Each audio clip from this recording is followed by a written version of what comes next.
Hi folks, welcome to the Moving Beyond Being Good podcast by Gary Ryan from Organisations That Matter. In this podcast, Gary shares everything about servant leadership, service leadership, authentic leadership, how to create high performance cultures, service excellence, and life balance. Here's your host, Gary Ryan. Thank you, Sienna. This is Gary Ryan from Organisations That Matter. This is a special episode where I'm sharing some of the content from a recent webinar that I conducted for the Yes for Success program. So this will give you some insights to it, and if you'd like to find out more and access and complete the Yes for Success online course, you've got the QR code that you can scan to your phones right now.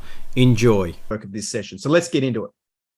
Most people I work with actually acknowledge that it's their own mindset that's stopping them from fully even imagining a possible future that they really want. And it's certainly stopping them for, even if they can imagine it, doing what they need to do to create it and make it happen. It's like this fish in the fishbowl. We've got ourselves limited in our own fishbowl. I hope today to help you jump out of that fishbowl on the left and land in the fishbowl on the right, which is more like where you want to be. Now, I'm going to say this plenty of times throughout this session. You must focus on what you want, even if it seems crazy. You must focus on what you want, even if it seems a bit crazy. So let's get straight into the chat.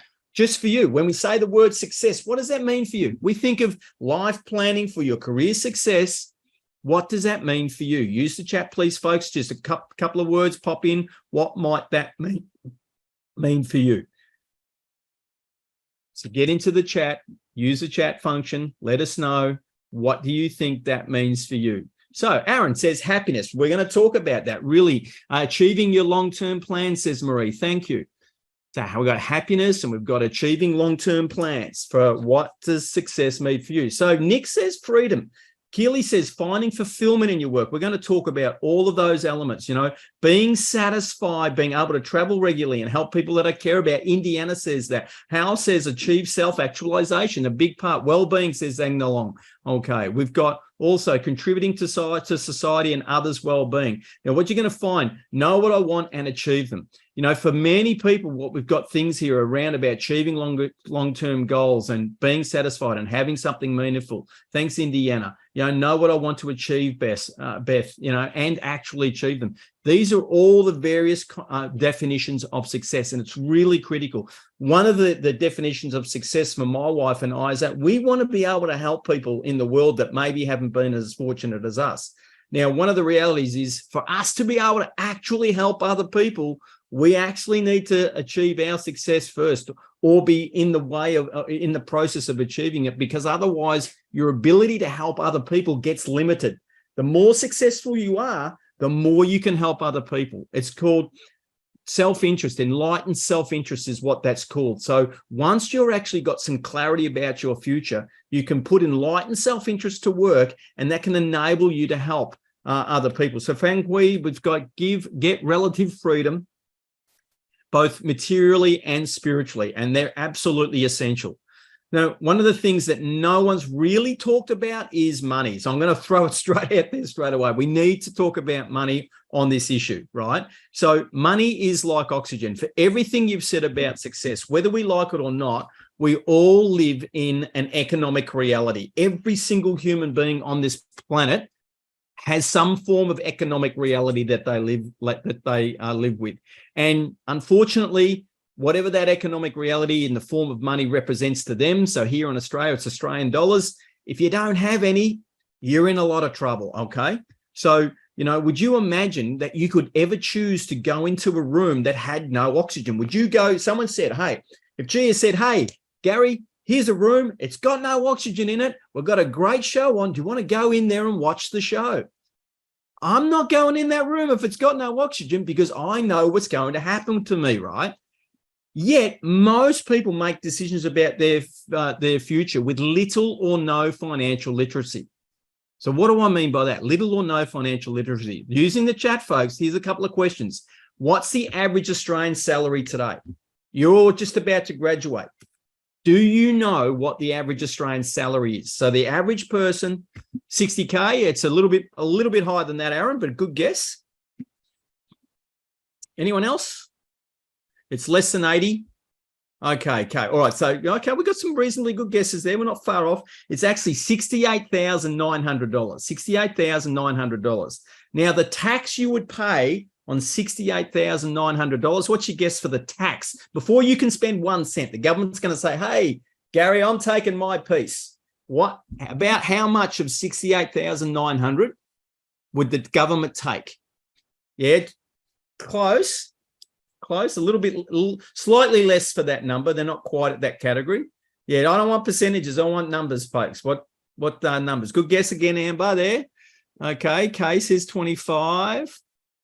All right, Amber says 23. Well, the number is, on those numbers, 18%, it's $14,238 is how much would go out. Now, you folk, if you're Australian-based students, if you're not an international student who's already paid up front, do you know what your HEX, there you go, Amber, do you know what your HEX percentage would be? So at 2%, that's an extra $1,378, which means your average person, your average individual would have $53,284 to spend. Do you know what our own system says is the average cost of living for an individual in this country? So we've got $53,284 of income. Do you know what the average cost of living is? Does anyone have an idea? Amber, it's a lot higher than 30,000. Thank you for guessing. Higher than 40, Gia. 48K is just about spot on. It's actually $45,936, Nick. So this is all from au.talent.com, this data, which they're drawing from the Australian guy. Yeah, okay. It's like, whoa. That leaves that person with $7,348 behind. If you have a family of 4, the cost of living is $85,608.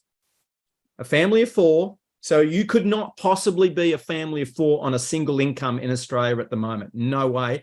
And the last point about these things, folks, this data does not even include the fact that in the past 14 months, the average Australian mortgage of $500,000 has had an increase of mortgage repayments of $20,000 after tax. The average Australian mortgagee on $500,000 is now paying $40,000 after tax to live in their house. And those of you who are renting would probably know what's going on with rent today. So this is really important information that people don't know. And how can you make decisions about your future if you don't understand this information? So that's why it's really, really important. I'm not about money, but I understand it's like oxygen, right? And if I want to give, I've got to be able to earn enough money to give. Okay. All right.